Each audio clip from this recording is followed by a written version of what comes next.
Saudara-saudari yang terkasih di dalam Tuhan Yesus, marilah kita berdoa sebelum membaca firman dan merenungkannya. Dalam nama Bapa dan Putra dan Roh Kudus, amin.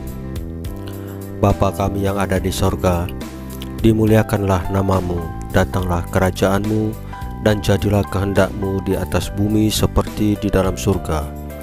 Berilah kami rezeki pada hari ini, dan ampunilah kesalahan kami seperti kami pun mengampuni yang bersalah kepada kami, dan janganlah masukkan kami ke dalam pencobaan, tetapi bebaskanlah kami dari yang jahat.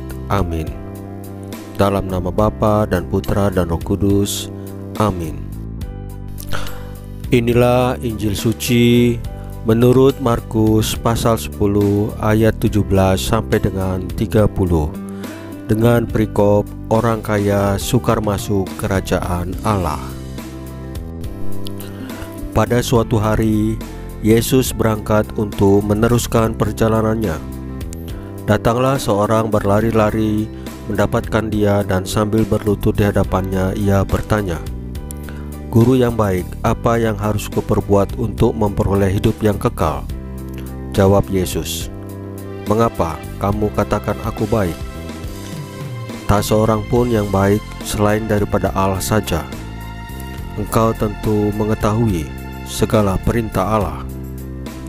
Jangan membunuh, jangan berzina, jangan mencuri, jangan mengucapkan saksi dusta, jangan mengurangi hak orang, hormatilah ayahmu dan ibumu." Lalu kata orang itu kepadanya, "Guru, semuanya itu telah kuturuti sejak masa mudaku." Tetapi Yesus memandang dia dan menaruh kasih kepadanya, lalu berkata kepadanya, "Hanya satu lagi kekuranganmu. Pergilah, jualah apa yang kau miliki, dan berikanlah itu kepada orang-orang miskin, maka engkau akan beroleh harta di surga. Kemudian datanglah dan kemari dan ikutlah aku." Mendengar perkataan itu, ia menjadi kecewa, lalu pergi dengan sedih, sebab banyak hartanya. Lalu Yesus memandang murid-muridnya di sekelilingnya dan berkata kepada mereka, "Alangkah sukarnya orang yang beruang masuk ke dalam kerajaan Allah." Murid-muridnya tercengang mendengar perkataannya itu. Tetapi Yesus menyambung lagi, "Anak-anakku, alangkah sukarnya masuk ke dalam kerajaan Allah.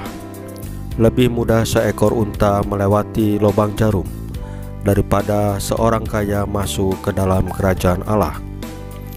Mereka semakin gempar dan berkata seorang kepada yang lain, "Jika demikian, siapakah yang dapat diselamatkan?" Yesus memandang mereka dan berkata, "Bagi manusia hal itu tidak mungkin, tetapi bukan demikian bagi Allah. Sebab segala sesuatu adalah mungkin bagi Allah." Demikianlah sabda Tuhan. Terpujilah Kristus.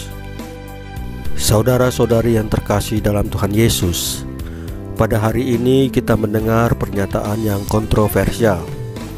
Alangkah sukarnya orang kaya masuk dalam kerajaan surga. Lalu lebih mudah seekor unta melewati lubang jarum. Kalimat ini seakan-akan meledek orang kaya. Sama onta aja kalah suci. Tetapi saudara-saudari, apakah memang demikian maksud Yesus? Yesus tampaknya ingin memberikan suatu perumpamaan, bahwa ternyata untuk mengikuti Dia, kita harus berani melepaskan segala keterikatan. Semakin banyak harta kita, maka disitulah kita semakin terikat pada dunia ini. Di mana hartamu berada, di situ hatimu berada.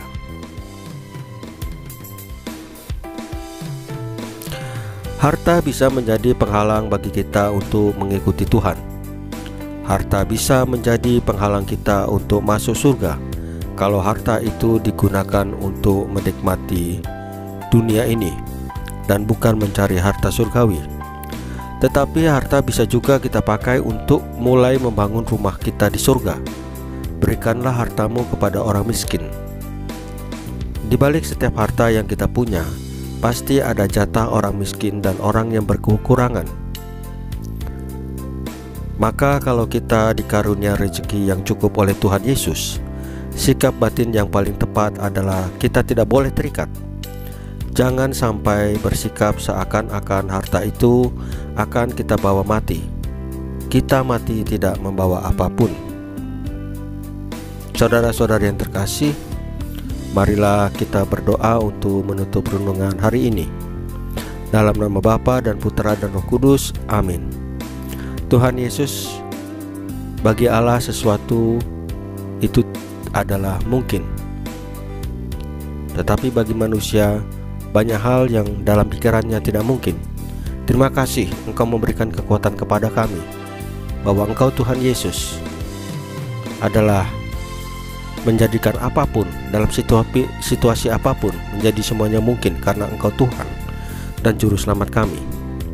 Tuhan Yesus, semoga kami menggunakan harta yang Engkau titipkan dengan bijaksana untuk kepenuhan dan pelaksanaan kasih-Mu, firman-Mu dalam hidup kami sehari-hari.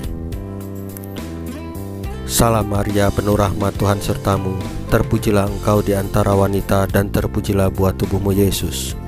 Santa Maria, Bunda Allah, doakanlah kami yang berdosa ini, sekarang dan waktu kami mati. Amin. Dalam nama Bapa dan Putra dan Roh Kudus, amin. Saudara-saudari yang terkasih di dalam Tuhan Yesus, bacaan firman dan renungan hari ini sudah selesai. Tuhan Yesus memberkati kita semua. Amin.